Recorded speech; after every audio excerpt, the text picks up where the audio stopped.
राष्ट्रवादी सामाजिक संगठन जय राष्ट्र चैरिटेबल ट्रस्ट पक्षर स्थानीय पब्लिक रिडिंग रूम ठारे महाकुंभ काव्य नैवेद्य कार्यक्रम माध्यम कविता आसर और आलोचना चक्र अनुष्ठित हो जाइछि। महाकुंभ कविता नैवेद्य शीर्षक एही आसर को विशिष्ट कवि डॉक्टर अमीय रंजन महापात्र मुख्य अतिथि भाव जोगदे उद्घाटन करने सह महाकुंभ विश्व भातृत्वर एक महापर्व बोली मत व्यक्त करते। जय राष्ट्र जो महाकुंभ नैवेद्य कार्यक्रम एक निश्चित रूप एक सफल कार्यक्रम केन्द्रापड़ा जिले में यार आयोजन होगा तार अन्य एक महत्व रही।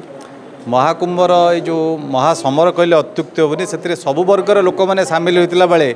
मु तो भावुँ कवि मैंने कहीं पछरे रही था तार नेतृत्व केन्द्रापड़ा नहीं जय राष्ट्र नहीं सारा भारत वर्ष में आम शुणिना बर्तमान पर्यंत कौटी कवि सम्मेलन हवा कविता पाठोत्सव हवा महाकुंभ उपरे निश्चित रूपे केन्द्रापड़ावासी एवं जय राष्ट्र संस्था धन्यवाद पात्र जे यार नेतृत्व से नहीं जे गोटे कविता सम्मेलनी एवं आपको कालजयी करने जदि कौन जिनसर इतिहास लिपिबद्ध हो न रहा तेज कालजयी हो पारे। कार्यक्रम में मुख्य वक्ता भाव जोगदे विशिष्ट कवि इंजीनियर भवानी प्रसाद मिश्र महाकुंभ मेला सनातन संस्कृति को विश्व मंच में पुनः प्रतिष्ठा करिबारे सहायक होइछि बोली कहितले। सुशांत कुमार नायकों अध्यक्षतार अनुष्ठित एही सारस्वत आसर में कवि रश्मिता सेनापति नवज्योति राय वृंदावन दास आराधना दास स्वप्नांशु कुमार दास गोलाप राउत भरतचंद्र जेना गीतांजलि साहू अजय कुमार पात्र रंजन कुमार बाई स्वर्णमयी षडंगी प्रमुख महाकुंभ उपरे कविता पाठ करथिले।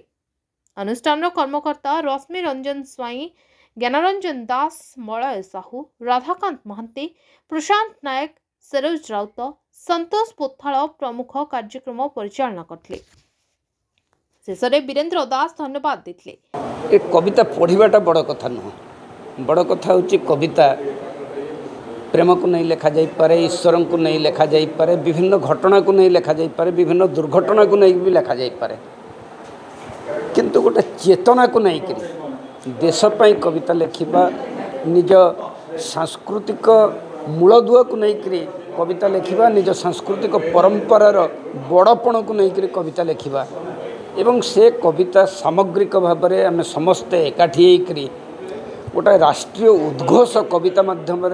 करिबा इटा होची बड़ कथा। केन्द्रापड़ारू अनिरुद्ध दास को रिपोर्ट हिरांचल लाइव।